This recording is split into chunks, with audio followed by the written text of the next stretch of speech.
And the people of Israel again did what was evil in the sight of the Lord after Ehud died. And the Lord sold them into the hand of Jabin, king of Canaan, who reigned in Hazor. The commander of his army was Sisera, who lived in Harosheth Hagoyim.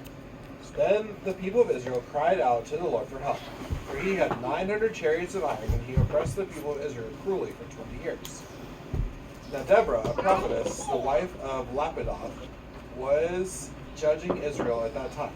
She used to sit under the palm of Deborah between Ramah and Bethel in the hill country of Ephraim. And the people of Israel came up to her for judgment.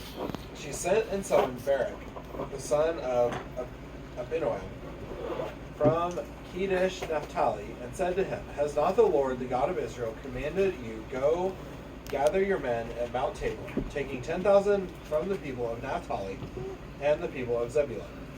And I will draw out Sisera, the general of Jabin's army, to meet you by the river Kishon, with his chariots and his troops, and I will give him into your hand. Barak said to her, If you will go with me, I will go, but if you will not go with me, I will not go. And she said, I will surely go with you. Nevertheless, the road on which you are going will not lead to your glory. And the Lord will sell Sisera into the hand of a woman. Then Deborah arose and went with Barak to Kedesh. And Barak called out Zebulun and Naphtali to Kedesh, and 10,000 men went up at his heels. And Deborah went up with him. Now Heber the Kenite had separated from the Kenites, the descendants of Hobab, the father-in-law of Moses, and he pitched his tent as far away as the oak of Zananim, which is near Kedesh.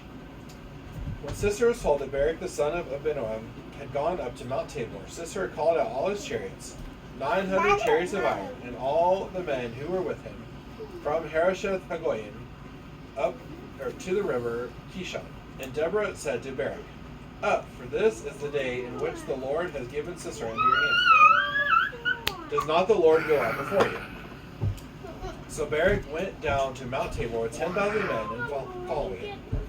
And the Lord routed Sisera and all his chariots and all his army and tore Barak by the edge of the sword. And Sisera got down from his chariot and fled away on foot. And Barak pursued the chariots and the army to Harosheth Hagoyim. And all the army of Sisera fell by the edge of the sword. Not a man was left. But Sisera fled away on foot to the tent of Jael, the wife of Heber the Kenite. For there was peace between Jabin, the king of Hazor, and the house of Heber the Kenite. And Jael came out to meet Sisera and said to him, Turn aside, my lord, turn aside to me, do not be afraid. So he turned aside to her in the tent, and she covered him with a rug. And he said to her, Please give me a little water to drink, for I am thirsty. So she opened a skin of milk and gave him a drink and covered him.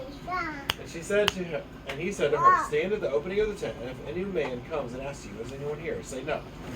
But Jael, the wife of Heber, took a tent peg and took a hammer in her hand. Then she went softly to him and drove the peg into his temple, until it went down into the ground while he was lying fast asleep from weariness. So he died. And behold, as Barak was pursuing Sisera, Jael went out to meet him and said to him, Come and I will show you the man whom you are seeking.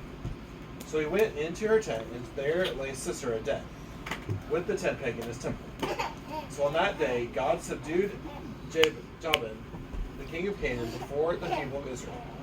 And the hand of the people of Israel pressed harder and harder against Jabin, the king of Canaan, until they destroyed Jabin. This is the word of the Lord. Thanks be to God. Yeah.